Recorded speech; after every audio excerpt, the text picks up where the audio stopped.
Gracias, muy buenas tardes a todos.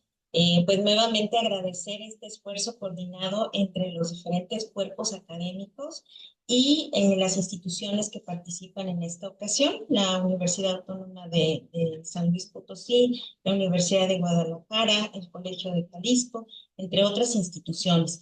En este caso, bueno, pues comenzamos con este tercer panel que se denomina Ciudadanía y Derechos Humanos en Materia Ambiental, en donde pues contamos con personas de amplia experiencia en todo este trabajo de ciudadanización del ejercicio de estos derechos. Y en este caso, bueno, pues procedemos entonces a la participación de nuestro primer panelista, profesor de la Universidad Autónoma de San Luis Potosí y activista también por los derechos ambientales, el maestro Luis González Lozano. Y bueno, para no llevarnos más tiempo, adelante, bienvenido, muy buenas tardes. Hola, gracias. Buenas tardes a todos. La invitación la agradezco mucho y sobre todo en un día como hoy, el Día Mundial del Medio Ambiente. Sabemos que estamos en una crisis climática, la situación que estamos viviendo todos no es fácil. Aquí en San Luis Potosí es muy evidente los efectos del cambio climático. Hemos tenido más de 14 meses de una sequía extrema. Y como esto, bueno, pues hay muchos casos y hay muchas situaciones que podemos citar y que ustedes conocen mejor que yo. Atendiendo a la importancia del tema para el que se me invitó, yo quiero reflexionar respecto de cómo es relevante que la sociedad se involucre en estas situaciones del cuidado del medio ambiente y que seamos más allá de unos coadyuvantes del gobierno y del Estado para la toma de decisiones. ¿Por qué? Porque estamos viendo que las actuales políticas que se están realizando no son suficientes o por el contrario pudieran ir en perjuicio de la ecología, el perjuicio del cuidado de nuestro entorno.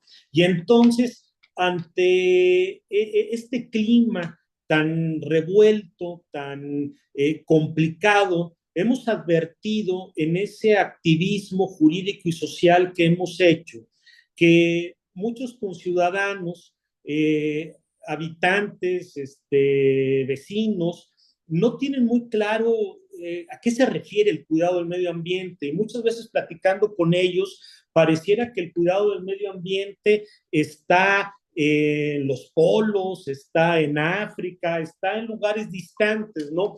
¿Por qué? Pues porque las fotografías, videos, noticias que se presentan al respecto son de aquellos lugares, cuando lo que estamos viviendo, pues bueno, es una situación de todos. Y entonces, por decir, en San Luis Potosí ya la gente anda muy preocupada por el tema de la crisis hídrica que tenemos, pero aún así faltan como acciones por hacer, es decir, sensibilizar del tema. Y ante esto, nosotros como activistas y defensores de derechos humanos medioambientales nos hemos preguntado, ¿cómo hacer?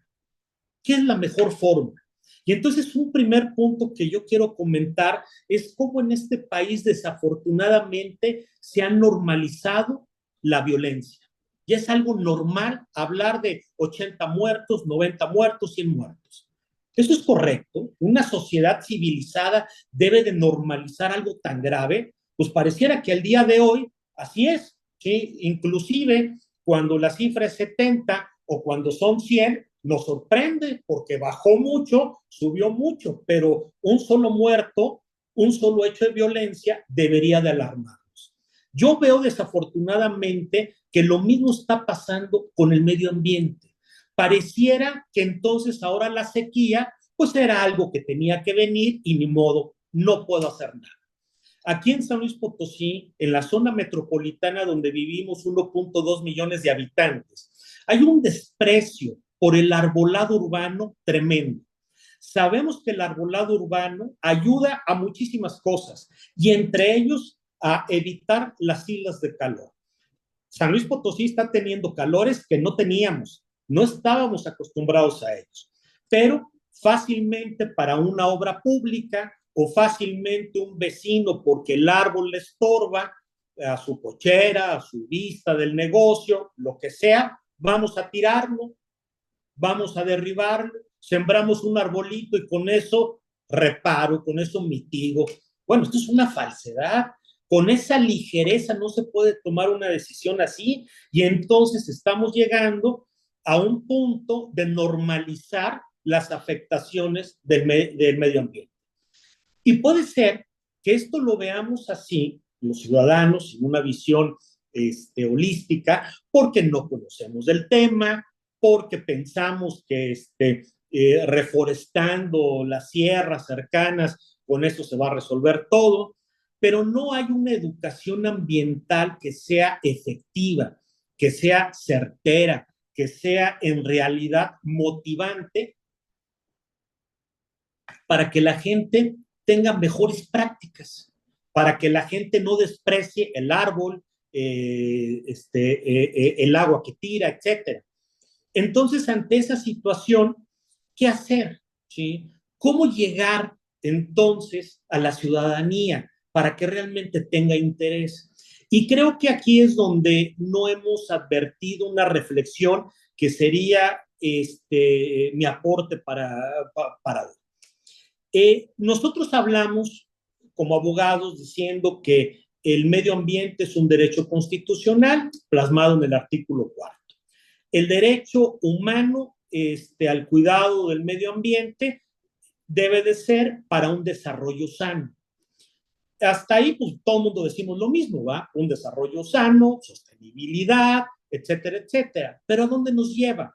A tener más áreas verdes para que se vean bonitas, a lo mejor el evitar islas de calor, está bien, el fomentar que haya una gobernanza, una normatividad para efecto de que el arbolado urbano, el cuidado de la calidad del aire, de la calidad del agua, bueno, no hay agua, pero la poca que hay, que tenga buena calidad, etcétera, vaya en tono a ese diseño constitucional. Pero cuando yo esto se lo quiero compartir a un joven, cuando se lo quiero compartir a una persona que tenga mi edad, yo tengo prácticamente ya 50 años y demás, volvemos a esa dinámica complicada del entendimiento.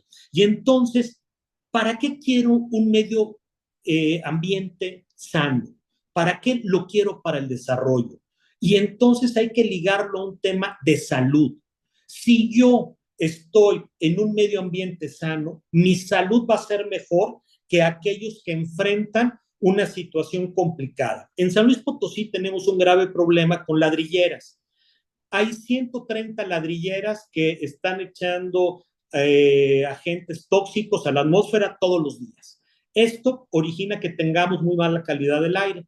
Desde hace 30 o 40 años se han querido regular y no se ha podido por un sinfín de intereses económicos, políticos, sociales y demás.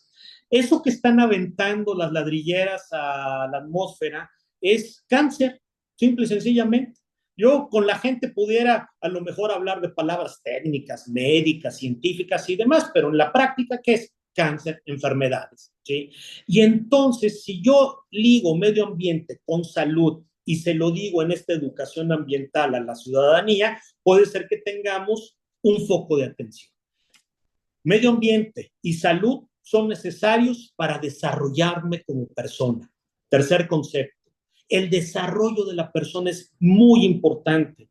Nuestro esquema constitucional está diseñado para que tengamos un sano desarrollo.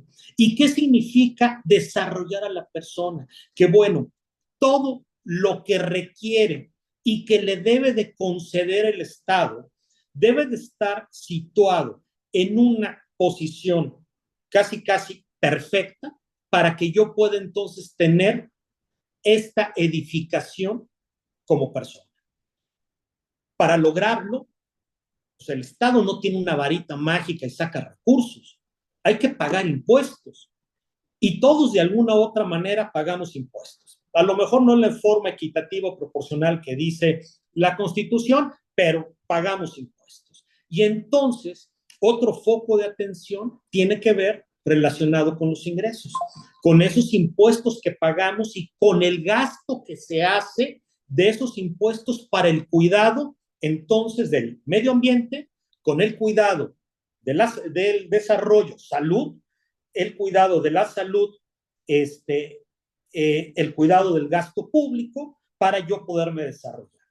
Y finalmente, cuando yo hablo de desarrollo, pues pareciera que estoy diciendo todo y nada. O sea, porque, pues sí, el desarrollo puede ser muy general, muy padre, etcétera, etcétera. Pero, ¿qué es el desarrollo de la personalidad? Para mí, el desarrollo de la personalidad lo encuentro en la Constitución de Ecuador. El buen vivir. El buen vivir significa poder desarrollarme, pero para efectos constitucionales mexicanos, la dignidad humana. La dignidad significa que estoy viviendo en una colectividad que me da todos los elementos para desarrollar. Y si yo me desarrollo, vivo con dignidad. En un estado de libertad como es México y como esperemos siga siendo, yo debo de tener todas las facilidades estatales para hacer de mi vida lo que quiera. Un gran profesionista, un gran comerciante, un gran académico, una persona de familia normal. Cada quien le dará ese destino a los pasos que quiera dar, pero que el Estado me presente todo para que yo pueda ejercer esa dignidad humana. Y entonces, el tema de dignidad humana hará que yo me fortalezca, que yo me sienta vivo, que no sea un habitante del planeta, ¿sí? Sino que sea alguien que está ejerciendo una trascendencia, que creo que pues, de alguna forma es la finalidad que todo ser humano tiene. Y entonces concluyo diciendo que logrando esto vamos a obtener una verdadera democracia. Recuerden que la Constitución en su artículo 3 define a la democracia y no dice que es solamente un sistema político o jurídico, sino que es un estilo de vida que debe de fijar el desarrollo del pueblo y de la persona. Ahí es donde realmente tendríamos una verdadera democracia, un verdadero desarrollo de la persona. Y entonces creo que esa educación ambiental y sensibilización dentro del activismo tendría que ser indicándole esto a todos los ciudadanos. Mil gracias, estimado maestro. Me parece que su intervención tiene mucho que ver con esta conceptualización efectiva que debemos tener como sociedad de lo que realmente implica la democracia, de lo que realmente implica la salvaguarda de los valores que se tutelan a partir de los derechos humanos, que tienen mucho que ver con la dignidad y la capacidad de libertad que podemos ejercer los seres humanos cuando nos desarrollamos en un contexto más adecuado, lo cual incluye también al medio ambiente. Pues muchas gracias, maestro Luis. Le cedemos ahora el uso de la voz a la doctora Fabiola Figueroa Neri, que ya nos acompaña también del Colegio de Jalisco. ¿Qué tal? Muy buenas tardes. Adelante, doctora. Buenas tardes, ¿qué tal? Bueno, tengo una presentación, pero si ven que se me va el tiempo, pues por favor háganmelo saber porque luego así me pasa. Ya se ve, ¿verdad? Sí. Sí, se ve, gracias. Muy bien. Bueno, primeramente, antes que nada, quisiera agradecer a los ponentes anteriores, en particular a los compañeros sudamericanos, porque fueron casos muy interesantes. Bueno, quiero platicarles a ustedes un poco de este concepto de ciudadanía y ahí está. Bueno, me voy a ir muy rápido porque pues no hay mucho tiempo, ¿no? Pero tenemos muchos marcos teóricos para estudiar la ciudadanía ambiental. Me voy a centrar un poquito más en esto, en el tema de lo que es el primario, ¿no? Lo que se define como ciudadanía ambiental. Y me voy a ir a los conceptos de ciencia política. Entonces, bueno, ¿qué es ciudadanía? Son una definición muy básica, son los derechos y obligaciones de los miembros de una unidad política, que es lo que los romanos reconocían como la polis, ¿no? Entonces, si nosotros usamos este marco para las cuestiones ambientales, pues entonces también nosotros pensamos en los derechos y obligaciones de los ciudadanos ambientales y un poco lo que estaba diciendo el compañero que me antecedió, ¿no? O sea, los tipos ideales de ciudadanos, ¿cómo quisiéramos que fuéramos los ciudadanos para que hubieran mejores resultados ambientales? Y bueno, otro tema muy importante en geografía política es pues la escala, ¿no? Eso ahorita lo vamos a comentar un poquito más. Entonces, bueno, tenemos algunas perspectivas para estudiar la ciudadanía. Voy a brincar esto porque es demasiado, pero lo que quiero decirles es que son básicamente estos conceptos que están acá: derechos, obligaciones y unidad política. Sobre eso se va a jugar todo, ¿no? Entonces, bueno, el problema cuando en la investigación de la ciudadanía ambiental, como muchas cosas en ciencia política, es que siempre analizamos a los países que están desarrollados, ¿no? Al norte global. Y queremos usar esos marcos para estudiar, pues, lo que somos nosotros, el sur global. Ahora, el problema es que se supone que en ciudadanía, cuando hablamos de ciudadanía, tiene que estar ligado al tema de la democracia. O sea, porque en teoría, como dice ahí, en las sociedades no democráticas no hay ciudadanos, son súbditos. Entonces, eso ya nos impone para estudiar en Latinoamérica un reto muy grande, porque si apenas estamos defendiendo nuestras calidades democráticas, ¿no? Y todo el tiempo estamos luchando con ello, pero a la vez se desarrolla la ciudadanía, ¿no? Entonces, bueno, pues lo que nos obliga es a estudiar las cosas pues de una manera diferente, ¿no? Hay algunos autores, que tenían muy estudiado ya el tema, Latten Whitman, sobre Latinoamérica, y entonces lo que dicen es, bueno, cuando estamos hablando de ciudadanía en Latinoamérica, más que pensarnos en la lógica común, tendríamos que buscar la co-construcción de la naturaleza y la subjetividad social, dinámicas de marginalización y luchas por el reconocimiento y justicia, y la relación entre ciudadanos, el Estado y la gobernanza ambiental. Entonces, esto es muy interesante porque yo creo que ustedes todos conocen miles de casos, ¿no? En donde a lo largo de las décadas, desde que comenzamos a hablar de lo que es la sustentabilidad y ahora de los objetivos del desarrollo sustentable, mucho es una lucha discursiva, ¿no? O sea, cómo lo entendemos, cómo lo definimos, cuál es el debe ser, etcétera, ¿no?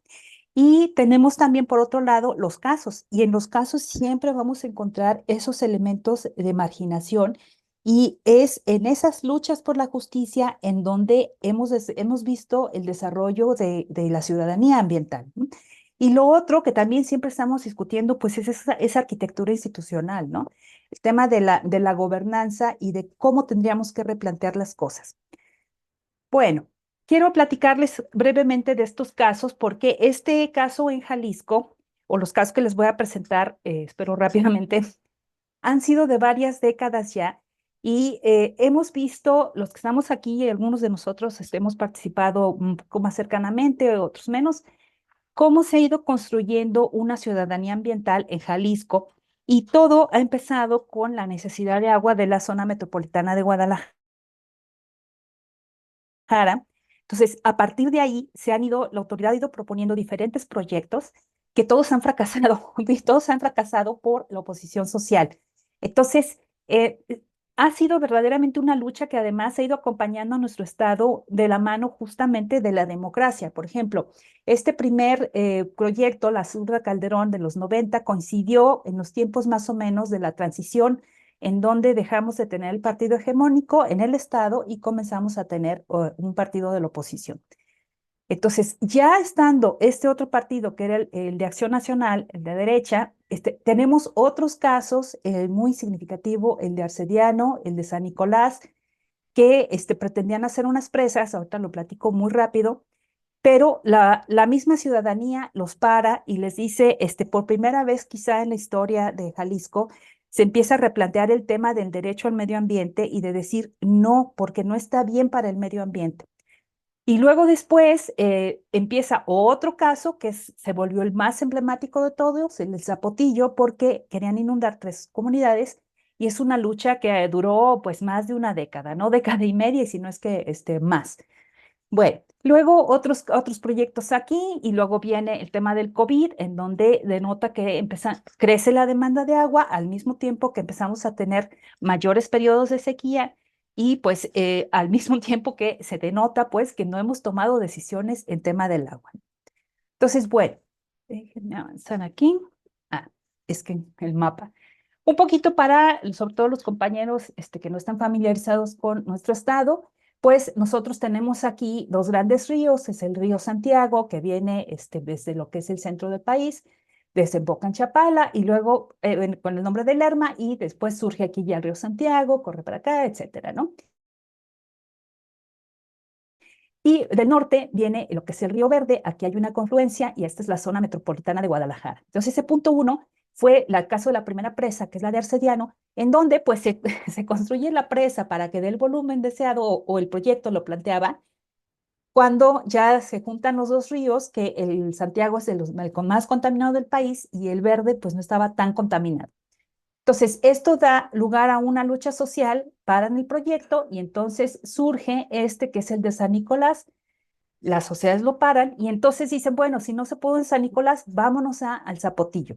Y entonces el Zapotillo lo que tenía era que había 3 pueblos que hubieran sido inundados y que eran muy pequeños, ¿no? Entonces, en la lógica de la autoridad, se trató, como lo hicimos notar en su momento, uno, cómo darle más litros de agua a Guadalajara y dos, cómo minimizar la oposición social.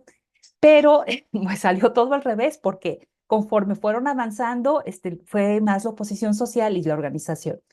No me detengo en los detalles de la presa de Arcediano, era técnicamente un proyecto inviable, es increíble la irresponsabilidad que tuvo la autoridad y ahí es en donde los que participamos en estos ejercicios nos agarramos, ¿no? Con la inviabilidad técnica, pero a partir de ahí empezamos a generar comunidades académicas organizadas y que se comunicaban entre sí y además empezamos a conectarnos con los actores sociales, con ONGs, y yo creo que ahí es en donde ese trabajo de redes es justamente en donde se empieza a crear y consolidar más ciudadanía ambiental organizada. Bueno, sucedieron muchas cosas, entre ellas, y lo digo a lo mejor pues porque estuvimos nosotros ahí, la intervención de la Universidad Pública, de la Universidad de Guadalajara, en donde hicimos un grupo de pues unos 50 académicos de diferentes disciplinas y nos sentamos a dialogar con la comunidad y bueno, perdón, con la autoridad y también estuvimos en contacto con la comunidad. Por ahí la foto de esta señora de amarillo, ella era pues de las últimas habitantes de la comunidad de Arcediano que iba a ser desplazada por la presa y ella a su vez se convierte en un emblema y un actor de la sociedad civil, ¿no? Eso es una parte muy interesante, pero bueno, me voy rapidísimo. Luego viene, como les decía, la presa de San Nicolás y esta posiblemente no está mucho en la memoria de los tapatíos porque la pararon muy pronto. Y ahí déjenme decirles que cuando empiezan a tener ellos esta situación de que ven que se quiere construir una presa que va a inundar el pueblo, un pueblo, son áreas con mucha migración, un pueblo con poca gente, pero ahí fue la clave del asunto, es que entonces todos los hijos ausentes, que se refiere a las personas que están en esa comunidad, pero que se tuvieron que emigrar, todos los hijos ausentes se organizaron muy rápido. Yo platiqué con alguno de ellos en alguna vez y nos pidieron que les compartiéramos las experiencias de las estrategias de lucha sobre lo de Arcediano. Lo hice con mucho gusto, pues vivimos juntos, vimos alternativas y entonces ellos se fueron por un cabildeo de muy alto nivel. Esta imagen que ven ahí es en Los Ángeles o en San Francisco, en la Embajada de San Francisco, y son protestas que organizaron en otros niveles y lo pararon el proyecto. Y entonces, a la hora de pararse el proyecto, pues empieza el del Zapotillo. Por ahí cuentan que de hecho, pues era así de ver los planes y pues entonces aquí, ¿no? Entonces yo quiero que ahí vean ustedes la lógica de la autoridad de lo que les decía, vámonos minimizando la resistencia social.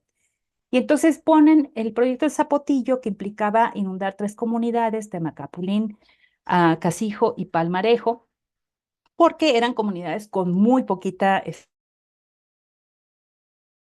población y pensaron que iba a ser sencillo, pero lo que no supieron es que iba a ser también o sea, todos los movimientos anteriores se fueron sumando y para apoyar a las comunidades de Temaca, o sea, hubo resistencia de la comunidad.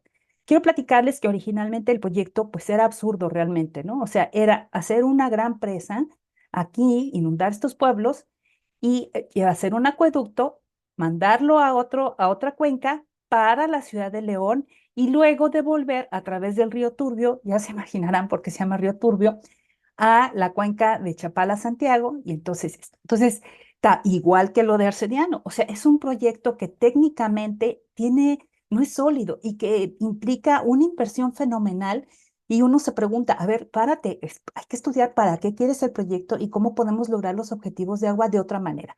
Pero no lo hicieron, se aferraron y entonces, bueno, ahí en ese aferre pues empezó esta gran lucha, ¿no? Y yo creo que aquí, o sea, de verdad es porque empezó muy corto después de lo de Arcediano. No tuvieron esa oportunidad de reflexionar y de reconstruir a su vez la autoridad, su conocimiento de qué significa incorporar a la comunidad. Pero a lo largo de las décadas que ya después mantuvo la comunidad de Temacapulín, esto fue cambiando, ¿no? Y yo creo que ahorita ya nadie se atrevería a hacer un proyecto de esta naturaleza. Bueno, déjenme decirles que para esto pese a la oposición de la comunidad, ellos empiezan a trabajar en el proyecto y entonces dicen, ok, este es el pueblo más grande, ¿no? Los demás rápidamente pudieron llegar a negociaciones de comprarles los terrenos, compensaciones, etcétera. Pero Temacapulín fue el que sobrevivió más. Y entonces dicen, bueno, los vamos a reubicar y los vamos a reubicar aquí, en Talicoyunque. Híjole, no, es que no tienen idea de lo mal que estaba el proyecto. O sea, imagínense, y como con la misma población cuando se platicaba, decía, ¿cómo creen que yo me voy a venir aquí a ver mi pueblo inundado, donde están mis muertos, donde está mi vida, donde yo era feliz, y venirme a esta comunidad, ¿no? Para que ustedes se den una idea, o sea, de cómo estaban, o sea, ahí haciendo tanto terreno y les plantean un proyecto en donde están casa tras casa, todas iguales, sin identidad. O sea, un completo desdén a lo que es el sentir de la comunidad, ¿no? Ahí hay un poquito más de imágenes, ¿no? Así es como se vería. De hecho, hay un caso muy dramático, me parece que es en Oaxaca, de una presa, en donde cuando baja el nivel de la presa se puede ver la iglesia inundada y es realmente, eso es algo que no existía para la autoridad, ¿no? La sensación de lo que puede significar atropellar el derecho de unos. Para eso déjenme decirles que al principio del conflicto, el discurso o la narrativa en Jalisco, por decirlo así, o a lo mejor hasta a nivel nacional, era qué egoístas son los de Temacapulín. O sea, porque ellos son poquitos, porque son 300, porque son 500, mientras que nosotros somos 4 o 5 millones que necesitamos agua. ¿Cómo pueden ser? ¿Cómo pueden no ver el bien común, no? Yo creo que el gran triunfo de la comunidad al haberse organizado es justamente de ir cambiando la narrativa y de ir viendo que no está bien pisar los derechos de los demás, sea quien sea, ¿no? Aquí pues hay una serie de imágenes de todos los letreros que tenían en las casas. Temacapulín se volvió, digamos, un centro turístico del activismo. Y ahí también, creo que ahí empezó a confluir toda la actividad internacional y hay unos letreros maravillosos, ¿no? Como ¿no? Respeten lo que no es suyo, déjenos en paz, váyanse, ¿no? Entonces, bueno, se armó un movimiento de resistencia muy interesante con todo tipo de actores, por ahí, pues están, aquí les pongo una lista de las personas que estaban tanto en el pueblo, los hijos ausentes de Temaca, los niveles de etcétera. Hay mucho que estudiar. Yo creo que además también eso es importante decirlo. Hay una comunidad importante de académicos que hemos estudiado el caso desde diferentes perspectivas. Entonces, yo creo que es un caso muy bello, muy completo de cómo va cambiando el entendimiento, el discurso colectivo, cómo se va construyendo ciudadanía, cómo todas estas personas que ustedes se ven aquí empiezan para defender su comunidad, pero del camino se van preparando y después ellos mismos van a apoyar otras causas ambientales, participan en foros internacionales y entonces creo ahí que es eso un poco lo que les decía de la polis, ¿no? O sea, la gran discusión es cuál es la unidad política a la que pertenecen los ciudadanos cuando hablamos del medio ambiente. Y no es el Estado-nación, ¿no? Entonces, en estricto sentido podríamos decir, bueno, el ecosistema, pero o el sistema sociopolítico, que es, bueno, pues es a la escala que ustedes lo reconozcan, ¿no? Pero yo creo que lo que viene a traernos el medio ambiente es esa sensación de pertenencia a escalas de todo tipo, ¿no? O sea, somos cosmopolitas, ciudadanos cosmopolitas. Bueno, ya no me entretengo más porque pues el tiempo es corto. Aquí algunas imágenes, por ejemplo, ellos son abogados, están casados, no sé si siguen casados, a lo mejor sí, yo ya no los he contactado, pero ellos fueron muy importantes en la defensa legal. Ellos se van armando como trincheras de todo tipo en este tipo de movimientos y ellos hacían la cuestión legal. Aquí, por ejemplo, él es una persona que vive en su pueblo, etcétera, y entonces me pidió que pusiera su imagen de joven cuando hice mi tesis, y después él platica su experiencia de Temacapulín, Entonces escribe sus memorias, don Martín, una cosa muy impresionante, muy bonita, muy conmovedor.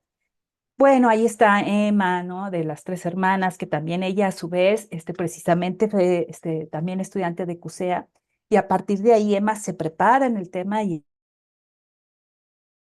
es una activista ambiental de primer nivel. Y bueno, pues hay también otra habitante del pueblo, María, y en fin, así pueden tener. Miren, este caso también es bien interesante, es el padre del pueblo, y entonces él se convirtió en vocero del movimiento y después a su vez él enfrentó puesto unas situaciones muy drásticas con la iglesia porque pues de alguna manera la iglesia no estaba de acuerdo en oponerse al proyecto. Entonces también su historia de vida pues está relacionada con esos movimientos sociales, ¿no? Bueno, finalmente siempre concluyo con esta, ¿no? O sea, esta caricatura que en un tiempo estaba, ¿no? Que no se detenía el proyecto, pues sí, ya la presa está a punto de reventar. Entonces, bueno, es una reflexión, un caso dando así, corriendo, ¿no? De lo que significa Jalisco en el tema de las presas, pero creo que a partir del tema del agua se ha extendido la comunidad de los que promovemos una ciudadanía más involucrada, tanto desde la academia, desde los movimientos sociales. Yo creo que se brincaron todo el mundo de nivel y estamos, digamos, en la discusión global del medio ambiente y en la lucha por los objetivos de desarrollo sustentable. Pues bueno, lo dejo ahí para dejar más tiempo para después. Muy amable, doctora Fabiola. Yo creo que no tuvo desperdicio ninguno de los minutos que usted nos estuvo transmitiendo esta historia, con mucha facilidad, con mucha claridad.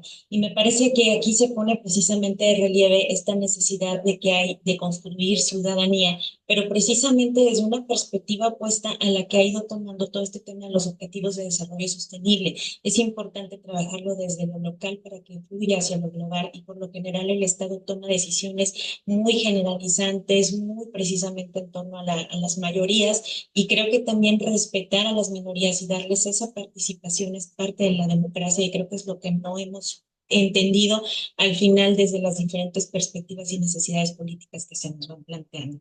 Pues muchas gracias, doctora, por su atinada intervención, y cedemos ahora el uso de la voz a la doctora Carla Delfina Aceves Ávila, quien es profesora investigadora de la Universidad de Guadalajara. Doctora, muy buenas tardes, adelante. Muchas gracias, muy buenas tardes, doctora Violeta. Muchas gracias a la doctora Aimé por la impecable organización y a los colegas que nos acompañan desde otras partes del globo. Doctor Juan José, gracias por sumarnos a tan valiosa comunidad. Bueno, yo quisiera, en este panel que hablamos sobre ciudadanía y derechos humanos ambientales, yo quiero centrarme particularmente atendiendo a los actores que me precedieron, tan valiosos, al maestro Luis González Lozano y a la doctora Fabiola Figueroa.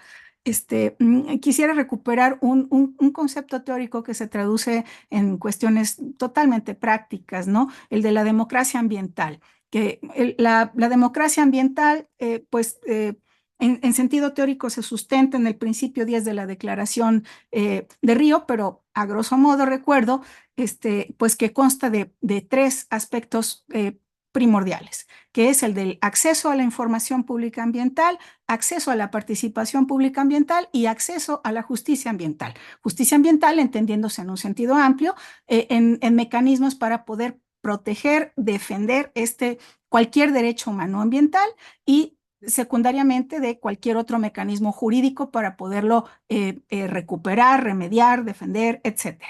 Entonces, me centro en este concepto o sobre el principio de ya incluso una convención internacional que nos favorece particularmente a los estados americanos, que es el llamado coloquialmente Acuerdo de Escazú, pero el principio de la democracia ambiental es esencial para poder entender esto de la ciudadanía y me voy a enfocar en dos aspectos que ya mencionaron en algún sentido mis colegas previamente.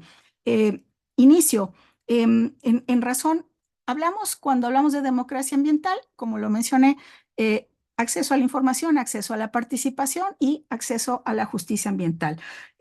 Para empezar, hay una falta de información de calidad hacia el ciudadano, es decir, el derecho a saber del ciudadano no está debidamente sustentado. A lo mejor muy escueto en la norma en general, hablo del ámbito mexicano, en otros ámbitos es mucho más potente, pero no está claramente establecido porque además dice, no, es que tú puedes preguntar lo que quieras. ¿Y yo cómo voy a preguntar si ni siquiera tengo idea de qué voy a preguntar? Forma parte de un círculo terrible porque como el maestro González Lozano señalaba, no tenemos una educación ambiental apropiada o educación para la sostenibilidad, no sabemos qué preguntar, mucho menos a quién preguntarle, pero no se trata de preguntar. Si la autoridad sabe algo que el ciudadano tendría que saber, la autoridad en un principio máximo de máxima divulgación tendría que decírselo. Por ejemplo, tú, ciudadano, puedes verte involucrado negativamente en un proyecto de desarrollo como una gran presa, pues tendrías que enterarte antes para poder participar en esa decisión. Si tú, ciudadano, vives en una zona de altísima contaminación ambiental del agua, del aire, puedes padecer condiciones diferentes, pues el Estado tendría que estarle informando asertivamente a esas personas para tomar unas mejores decisiones sobre su propia vida y existencia. Pero eso en México no está ocurriendo. Nos venden la idea de que tenemos un gran sistema de acceso a la información porque podemos preguntar, hombre, gracias, sí, eso está muy bien porque hay países que no tienen ni siquiera eso. Pero en materia del derecho a saber, en derecho ambiental, pues es que el ciudadano ni siquiera tiene debida formación para poder saber qué tiene que preguntar cuando la información puede estar a su alcance. Así que el Estado tendría que divulgar. Por otra parte, existen escasas oportunidades de participación social, hablando del segundo elemento de la democracia ambiental, el acceso a la participación pública. El Estado escasamente nos va a preguntar a cualquier nivel si queremos hacer algo. Evidentemente es una pregunta puntual, responsable, que no debería de basarse en la opinión, sino en la información debida que el Estado nos proporcione para poder tomar una decisión, porque de lo contrario no es una decisión, es una mera opinión. Oye, ¿te gustan las paletas de limón? No, pues sí me gustan. ¿Y por qué te gustan? Pues porque me gustan, ¿sí? Pero es sencillamente una situación de percepción, no de información, no basada en la ciencia, no basada en datos duros. Entonces, evidentemente, las oportunidades de participación no solamente son escasas al amparo de la normativa mexicana, sino que vinculadas a lo primero, que no tenemos acceso a una información de calidad apropiada, pues entonces tenemos fuertes dificultades para poder participar responsablemente con un consentimiento debido en lo que sea que se trate que nos está preguntando el Estado. Bueno, consentimiento o disenso, obviamente, ¿no? Pero en una participación adecuada. Y también quiero comentar, pues, acceso, bueno, también, ¿por qué participamos poco? Hay una falta de cultura participativa. Por una parte, porque hay una escasa gobernabilidad. Nuestra gobernanza es muy pobre porque no creemos en el Estado que tenemos. Hay un altísimo grado de desconfianza. Y por otra parte, actualmente yo agregaría no solamente desconfianza, hay un altísimo grado de decepción, de hartazgo, pues, ¿para qué participo? ¿Para qué digo si no va a pasar nada? En razón de la fuerte, altísima impunidad que hay, pues hay un bajísimo grado de confiabilidad. Entonces, al ciudadano no le interesa participar con el Estado o desconfía de la participación con el Estado cuando tiene oportunidad y cuando efectivamente tiene acceso a mecanismos de justicia ambiental para poder defender sus derechos humanos ambientales, pues resulta que estos son costosos, tardados, le requieren pruebas a las que no tiene acceso porque no las puede pagar, evidencias que son, de acuerdo a la legislación mexicana, pues prácticamente imposibles porque ¿cómo? Ay, tienes insuficiencia renal. Oye, ¿y tienes algún análisis de cuando eras chiquito para ver si ya la tenías? Pues evidentemente no. Estamos en ámbitos marginados, ni siquiera hay información. ¿Y a quién se le va a ocurrir tener un análisis de cuando era un infante? para ver cómo evolucionó en el tiempo, ¿no? Entonces, estas pruebas son imposibles al amparo de un Estado como el que tenemos, porque, dicho sea de paso, por ejemplo, si tuviéramos un sistema de salud como en Dinamarca, y efectivamente nos hicieran análisis desde pequeñitos como parte de nuestra cartilla de vacunación y de seguridad social, a lo mejor y solo a lo mejor, el Estado tendría la manera de recuperar nuestra condición de salud desde el nacimiento. Pero claro, este Estado y un sistema de salud como en Dinamarca, pues todavía no hemos llegado a él, por mucho que nos lo señalen. Entonces, posiblemente el Estado podría y debería asumir parte de esta carga, de este gravamen en el acceso a la información o la información de calidad, la integralidad de información. Pero eso en un sistema como el mexicano todavía distamos mucho de lograrlo. Entonces, los tres enormes pilares de la democracia ambiental en México pues están incompletos, son débiles, están inconclusos. Y por otra parte, también respecto del acceso a la justicia, pues si hablamos de la profunda impunidad y le agregamos el desmantelamiento, porque tuvimos algo así como un resurgimiento, no digo que fue la época dorada, pero estábamos un poco mejor respecto de la justicia ambiental. Al final de la administración calderonista y se mantuvo un poco al principio de la administración de Peña Nieto, pero posteriormente tuvimos una caída libre. Inclusive en el desmantelamiento también de diferentes estrategias informativas de acceso a la justicia, de participación. Entonces, pues recapitulo también brevemente respecto de lo que el maestro González Lozano señalaba. Bueno, primero de lo que la doctora Figueroa señalaba. En unas sociedades como la nuestra, pues somos súbditos, no participamos. Nos dicen, nos informan, el Estado administra lo que deseamos, lo que debemos saber, lo que debemos poder integrarnos, aquello en lo que debemos participar, porque no es bueno aparentemente que el Estado permita esta interacción, esta integración del ciudadano en la toma de decisiones. Y por otra parte, aparte de que somos súbditos, no hay un verdadero conocimiento de lo que significa, y allí recupero lo que el maestro señalaba, la verdadera dignidad humana respecto de su interacción socioambiental. ¿Qué significa vivir integralmente esta democracia ambiental? ¿Significa tener una casa bonita con un jardín o significa poder tener acceso puntual al agua de calidad, alimentos inocuos, vivir en un lugar en donde no me contamine yo con el aire que estoy respirando, me pueda morir si soy asmática? Entonces, ciertamente hay una gran falta de información y no hay una integral conceptualización de lo que significa la dignidad humana para el Estado mexicano desde la perspectiva ambiental. Tenemos ciertamente la garantía constitucional ya de que en el artículo 4 tenemos establecido el derecho al ambiente sano y también derecho al acceso al agua.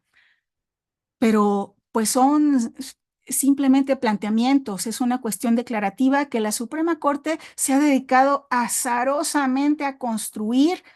¿Y cómo la construye? Pues a través de la jurisprudencia, después de una bronca y otra bronca y otra bronca y otra bronca, y eso significa que miles de personas fueron afectadas, y ahora con el terrible retroceso en esta administración federal, y es totalmente reciente, en el cual es un atentado contra los derechos humanos ambientales, en el que el juicio de amparo, pues, cuando haya una acción de inconstitucionalidad, ya no podrá rendir efectos generales, sino que tendrán que ser individuales, en un total contrasentido para obligar a cada una de esas personas, por ejemplo, de Temaca, a que cada una pelee su propio derecho y que sea más difícil que se sumen en una acción colectiva.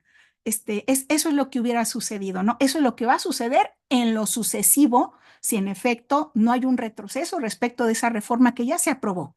De ese tamaño es. Pues porque el gobierno federal y la Cámara de Diputados, las altas cámaras consideraron, por instrucción del señor presidente, que la Suprema Corte no podía ir en contra de una decisión del legislativo, porque el legislativo es representante del pueblo. Y entonces, en una interpretación extraña, dicen, no, pues es que no debería de proceder una acción de inconstitucionalidad general y entonces cada uno tiene que defender su propio derecho. En un elemento difuso y totalmente colectivo como es el ambiente, esta disposición carece totalmente de sentido porque atenta precisamente contra la democracia ambiental. Atenta evidentemente no solo contra las personas, atenta sobre el derecho humano del cual estamos hablando, pero claramente también puede atentar contra el ambiente y cada uno de sus elementos. Y esto además en una vulneración de tracto sucesivo, ¿no? Porque no afectará una sola vez en el momento, sino que este daño y este alcance continuará en el tiempo.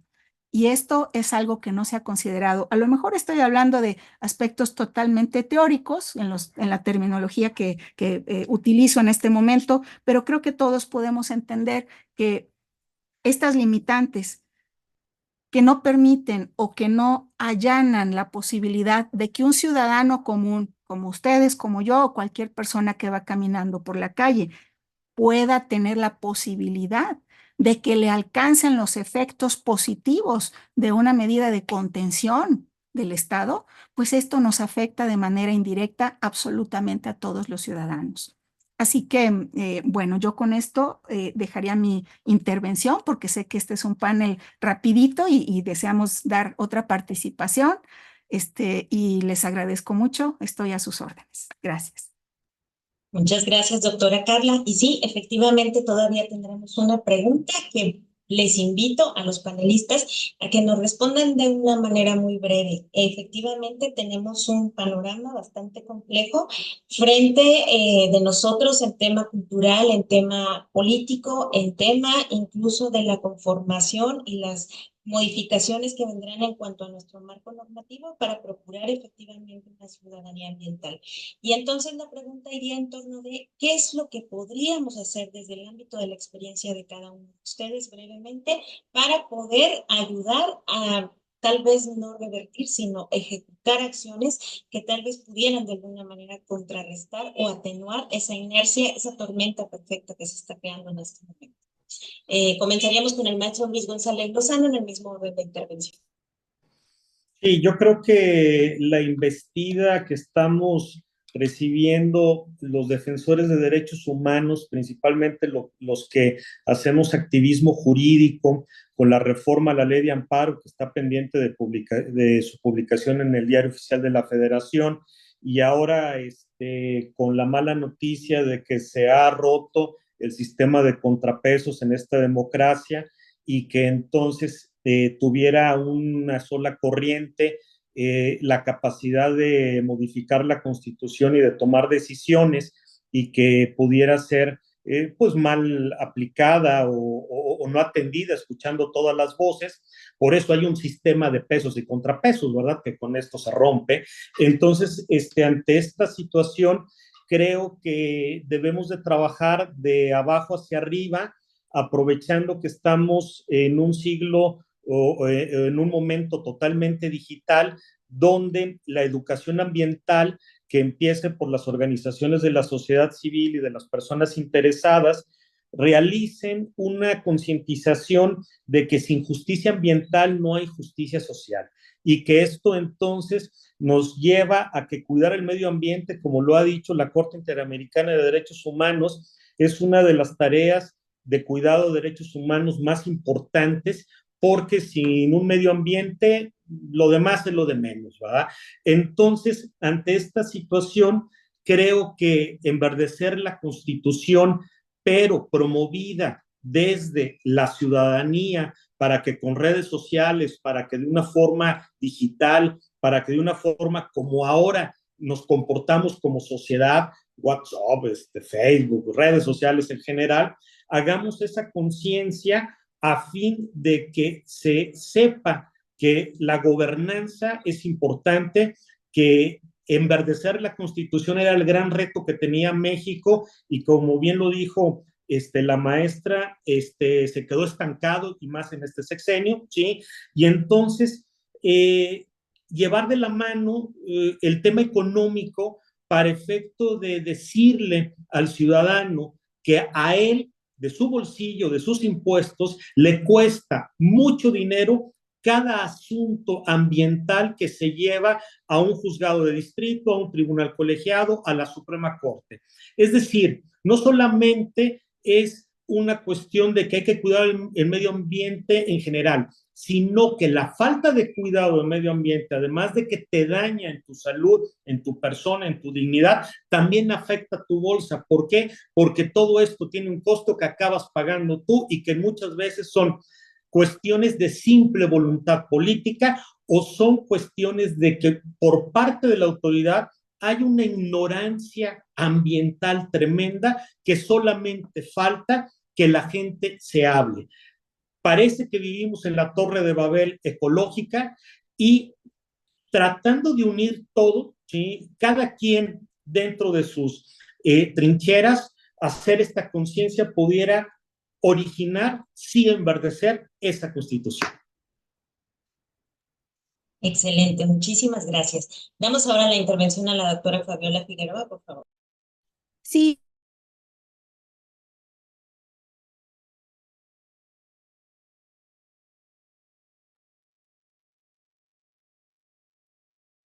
Doctora, me parece que te perdimos por ahí. No sé si los demás estén en la misma situación. Sí, ¿verdad? Si gustan, podemos continuar con la doctora Carla en lo que mejora la conexión de la doctora Fabiola. Todo gusto, muchas gracias. Bueno, a mí me gustaría enfatizar la necesidad, si existe congruencia tanto en este gobierno como en el nuevo, y de verdad primero los pobres, pues debería de haber ciertos incentivos para enaltecer y fortalecer el activismo ambiental responsable, no solamente respecto de la protección de los defensores ambientales y fortalecer mecanismos para reducir esta violencia terrible de quienes levantan la voz para la defensa del ambiente, sino también para poder fortalecer aquellos mecanismos de participación asertiva, propositiva de los ciudadanos que se ven o se sienten violentados en sus derechos inmediatos, inclusive, vamos, en vez de que sean limitados, ¿no? Hasta cuestiones de movilidad, reportes de agua, cuestiones que aparentarían ser totalmente simples, fugaces, ¿verdad? En mi opinión, son las que van a ir fortaleciendo la credibilidad y confianza del ciudadano común en el Estado para que efectivamente aprenda a pedir una mejor y mayor interacción, si el Estado no se la proporciona, y por supuesto también acciones educativas que me parecen fundamentales para que el ciudadano pueda entender esta corresponsabilidad, no tanto de protegerse, pero sin duda de denunciar y de hablar fuerte, aun cuando el Estado no le dé una voz de manera puntual. Muchas gracias. Totalmente de acuerdo, doctora. Me parece que necesitamos una interlocución efectiva entre los diferentes actores y me parece que es importante buscar las formas de reconstruirla. Ahora sí, doctora Fabiola, adelante, ya estamos de regreso. Sí, espero que no se vuelva a cortar la comunicación. Sí, pues yo lo pondría muy rápido en habilitar el trabajo en redes, ¿no? Deben de existir foros en donde nos comuniquemos para saber lo que está haciendo cada quien desde cada frontera y también pues un sentido filantrópico. Es decir, cuando haya un caso en donde una comunidad está queriendo justicia ambiental, pues yo creo que tenemos que todos ayudar, ¿no? Creo que eso es lo que tendríamos que hacer y a lo mejor sí podemos dirigir todos los espacios que podemos, como por ejemplo este mismo, ¿no? Para podernos comunicar, eso es lo que nos podría permitir lo que dijo Carlita, ¿no? Llegar a esos espacios de habilitar la democracia ambiental. Me parece que todo esto se resume en recordar lo básico, ¿no? En volver a lo básico, en volver a nuestras comunidades comunidades, en recuperar precisamente estas necesidades que tenemos como comunidades pequeñas, en lugar de concebirnos desde un punto de vista global que de alguna manera fragmentó y cambió nuestras necesidades y nuestras visiones, olvidándonos de lo que efectivamente es necesario. Regenerar todos estos diálogos entre nosotros, y me quedo mucho con esta idea de que al día de hoy me parece que tenemos las herramientas suficientes para poder llegar a muchos lugares en donde las personas podían sentirse aisladas en sus esfuerzos. Entonces, de alguna manera yo también en ese sentido creo que esa sinergia que estamos generando ahorita entre activistas, entre académicos, con motivo de esta actividad que estamos llevando a cabo, creo que puede ser el inicio también de una colaboración concertada, al menos entre quienes estamos interesados en esto, y bueno, pues obviamente nuestro insumo con el que trabajamos todos los días, muchos de nosotros, que son nuestros estudiantes en las diferentes universidades. Por mi parte sería entonces todo. Cedo el uso de la voz a la doctora Carla para que pueda coordinar el pendiente por ahí de comentarios que había de la mesa anterior. Muchísimas gracias por mi parte. Muchas gracias, muy amable. Bueno, yo propondría, muchas gracias, doctora Méndez Carlo. Para mí ha sido un placer colaborar con la Autónoma de San Luis Potosí nuevamente. Pues yo quisiera proponer para poder dar alguna voz a quienes están pendientes, pues una extensión muy breve de 10 minutos tal vez. En mi caso, yo necesito retirarme, pero por supuesto este foro se queda y continúa unos minutos más con nosotros, a la doctora Figueroa Aimé, que ya la vi conectada por allí nuevamente. Pero yo propondría que hubiera un brevísimo conversatorio de 10 minutos respecto de lo que ha quedado, con el afán de que todos o la mayoría que continuamos podamos participar y que todo el mundo tenga voz según ha sido convocado.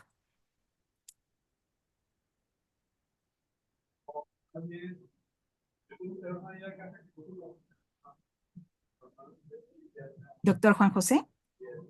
Sí, muchas gracias, doctora Carla, doctora Aimé.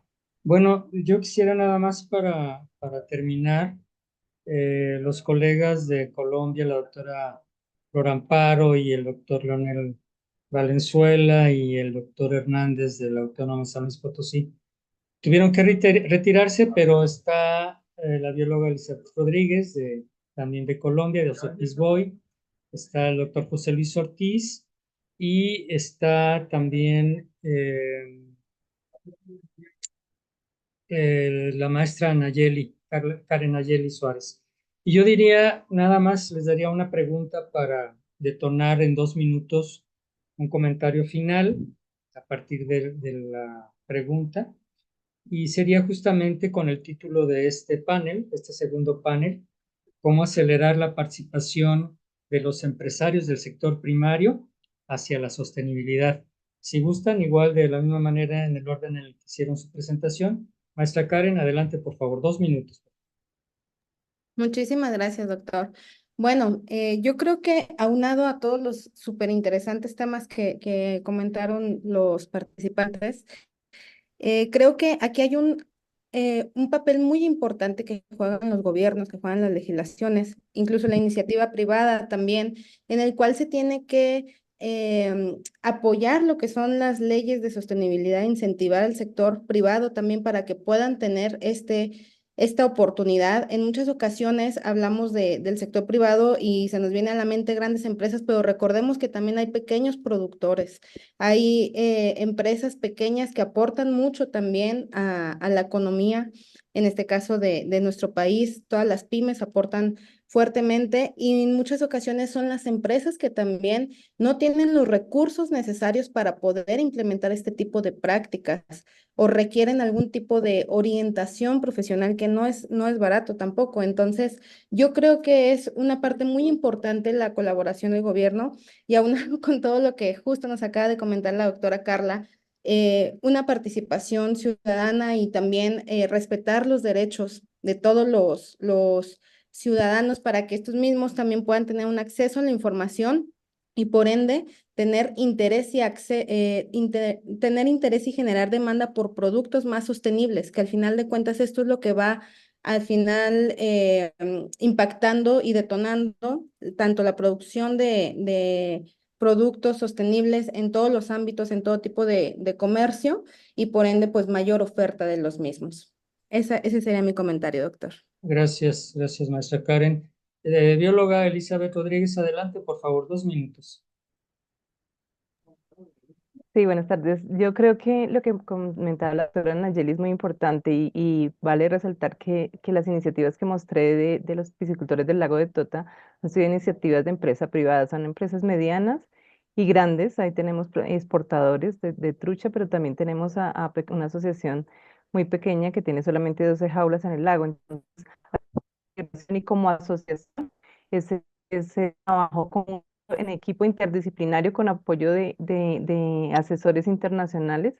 Y en el campo, digamos, aquí en Colombia, ahorita estamos trabajando en el plan de ordenamiento, como lo había comentado la doctora Amparo, y estamos generando iniciativas para hacer ese aprovechamiento de los recursos, en el caso de la acuicultura, ese aprovechamiento sostenible que es posible. Sí, entonces, esos casos de éxito que vemos en el lago de Tota, en el Huila, que hacen producción de harina con las mortalidades y las vísceras, hacen producción de harina de pescado que es un limitante para los alimentos concentrados en todo el mundo, y poder de los residuos sacar esos subproductos, hacer ese aprovechamiento que sea bueno para los mismos productores. Igual con pequeños productores estamos viendo opciones de acuaponía, economía circular de diferentes maneras, y que hay estudios que ya se han hecho y ahí están en los repositorios de las universidades, pero toca crear un sistema integrado de información donde podamos recopilar esos avances y poderlos aplicar a las diferentes regiones. Es en lo que estamos trabajando. Muchas gracias, bióloga, muy amable. Doctor José Luis Ortiz, 2 minutos, por favor. Gracias. Realmente nosotros, en nuestro caso, en el área que es la costa occidental de Baja California Sur, tenemos experiencias un poco malas con el sector privado porque han sido transnacionales las que se han instalado y han un poco hecho a los pescadores, no les ha favorecido. Entonces, hay una empresa que es Baja Cis, que produce su semilla de jurel en Ensenada, que aprovecha que aquí tenemos amplios litorales para esta actividad. Entonces, realmente lo tenemos que ver hacia la parte de las instituciones de gobierno, en conjunto con el sector social y la academia, para que podamos tener el apoyo hacia estas comunidades, porque de otra forma se complica un poco este apoyo. Entonces, nosotros por eso estamos trabajando como una institución pública, Instituto Politécnico Nacional, tratando de resolver el primer problema, que es la producción de semilla, que cuente con la certificación adecuada, y posteriormente conseguir pues los fondos para que podamos tener esta actividad en apoyo a las comunidades pesqueras. Sí es importante también su participación. Muchas gracias, doctor José Luis Ortiz. Bueno, a manera de conclusión de este panel, yo quisiera comentar rápidamente 3 cuestiones significativas en lo que comentaron mis colegas. El primero tiene que ver con la articulación productiva. Un tema que hemos estado nosotros jalando desde hace algunos años es precisamente cómo se involucra el sector privado, el sector social, el sector académico, el sector empresarial y ahora la parte sustentable en todos este tipo de proyectos, sobre todo en el sentido de que cada uno tiene una participación muy específica. Si bien es cierto que se comentaba en paneles anteriores de la parte de legislación y la participación ciudadana, también es cierto que hay acciones muy concretas que cada uno de los actores que están involucrados en esta articulación productiva deben de tener. También otra parte es en cada uno de los países que se involucraron en este panel, y bueno, falta Perú también, México, pero sobre todo el caso de Colombia y Chile, han trabajado mucho en las certificaciones cruzadas entre los diferentes países. Es decir, no solamente es una participación de Chile como tal o de Colombia como tal, sino que además están coordinados con otros países a nivel internacional. Lo comentaba el doctor Leonel Valenzuela hace un rato, en el sentido de que, bueno, Chile es el segundo productor a nivel mundial de salmón, El primer lugar es Noruega, pero lo interesante de esto es que hay certificaciones cruzadas entre los países. En el caso colombiano resulta algo muy similar, como están caminando hacia una certificación internacional para validar la exportación de sus productos. Y la última parte que quisiera comentar rápidamente es respecto a la educación ambiental. Miren, hablamos de la participación del gobierno, de las empresas, del sector académico, del sector social. Tenemos que caminar hacia la sostenibilidad, hacia los objetivos de desarrollo sostenible que se plantearon hace 10 años y que hace algunos días hizo una evaluación general y se encontraba que en la mayoría de los países del mundo no llegaban ni al 50% de avances de los objetivos que se estaban planteando. Pero yo quisiera hacer una reflexión todavía más profunda en el sentido de que cómo nosotros en el trabajo que realizamos con organizaciones de diferentes tipos, pero desde la academia, en las clases que impartimos, cómo estamos insistiendo en la educación ambiental, porque es una cuestión de valores desde la familia, es decir, que tenemos que impulsar mucho, independientemente de la participación de la sociedad y los diferentes sectores, cómo impulsamos nosotros desde casa el cuidado del agua, el cuidado de la energía eléctrica, el cuidado de los animales, el cuidado de las áreas verdes, cómo hacemos ese trabajo que realmente nos debe llevar a ocuparnos, más que preocuparnos, a ocuparnos en generar no solamente políticas públicas, sino acciones muy concretas en las que los diferentes sectores estén involucrados. Yo les agradezco mucho, doctora Aimé, doctora Carla, que ya no está, pero les agradezco mucho la invitación que nos hicieron para participar con ustedes. Créanme que es una gran oportunidad para seguir avanzando en este trabajo y obviamente seguiremos en contacto con la Universidad Autónoma de San Luis Potosí, con el Instituto Politécnico Nacional, con nuestros colegas de Colombia, Chile y Perú, y obviamente con ustedes como cuerpos académicos para seguir avanzando en esto. Les agradezco a nombre de mis colegas su entrega para darnos la oportunidad de manifestar lo que pensamos respecto a este tema y seguimos a la orden para continuar con los proyectos que ponemos. Muchas gracias, doctora Aimé.